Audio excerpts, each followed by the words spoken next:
Il y a plusieurs milliers d'années, à une époque où les grands pharaons dominaient l'Égypte avec une puissance presque divine. Le monde semblait appartenir à ceux qui possédèrent l'or, les palais et les armées. Les rives du Nil étaient remplies de villes prospères. Dans les palais des pharaons, les murs étaient couverts d'or, les sols décorés de pierres précieuses et les coffres regorgèrent de trésors. Mais dans ce monde vivait un homme très différent. Cet homme ne possédait ni palais, ni soldats. Il vivait simplement près du Nil. Les habitants l'appelaient le philosophe. Cet homme semblait posséder une paix intérieure que même les plus riches ne semblèrent pas avoir. Il passait de longues heures à marcher le long du Nil ou à observer le ciel étoilé dans le silence de la nuit. Un jour, le philosophe observa une longue procession de soldats et de chariots remplis d'or qui traversaient les rues de la ville. Les gens murmuraient « Regardez toute cette richesse. Le pharaon doit être l'homme le plus heureux du monde. » Mais le philosophe, en voyant cette scène, ne fit pas comme les autres. Au lieu de montrer de l'admiration, il se mit à rire. La rumeur de cet homme qui riait de la richesse royale se répandit. Quelques jours plus tard, la nouvelle arriva jusqu'au palais. Le pharaon, habitué au respect, ressentit de la curiosité. Il donna un ordre simple à ses serviteurs. « Amenez-moi cet homme. » Le philosophe fut conduit dans le palais. Le contraste était frappant. Il marchait pieds nus avec le calme de quelqu'un qui n'a rien à perdre.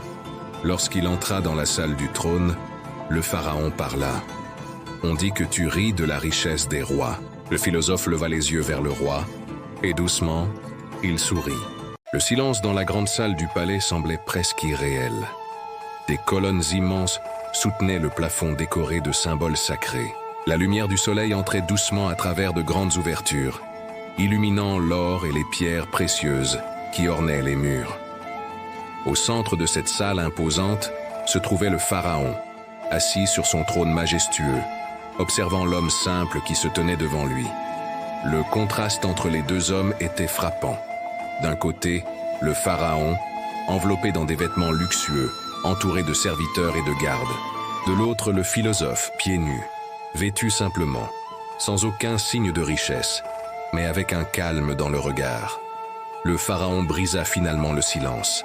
« On m'a dit que tu riais lorsque tu as vu mes trésors traverser la ville. » Le philosophe inclina légèrement la tête, comme pour reconnaître la question, puis répondit d'une voix posée « Oui, j'ai ri. » Les gardes échangèrent des regards surpris. Peu d'hommes osaient parler aussi directement devant un pharaon. Le roi observa l'homme pendant un moment, avant de continuer. Pourquoi un homme pauvre rirait-il de la richesse d'un roi? Le philosophe ne répondit pas immédiatement.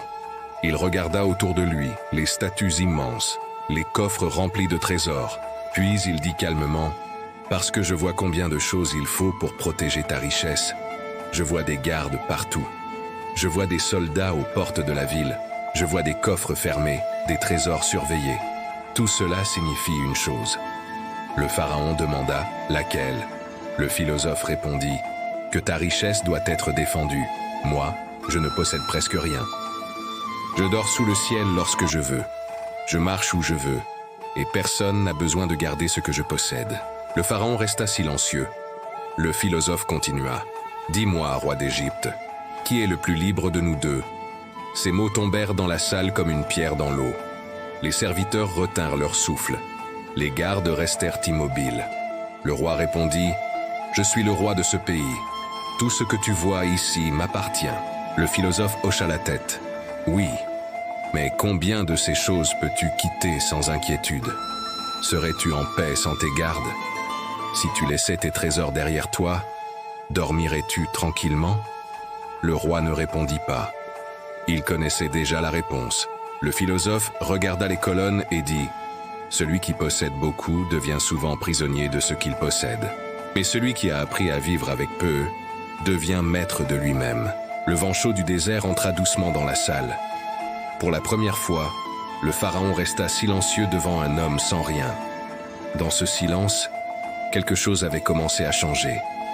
Parfois, une idée est plus puissante que tous les trésors d'un royaume.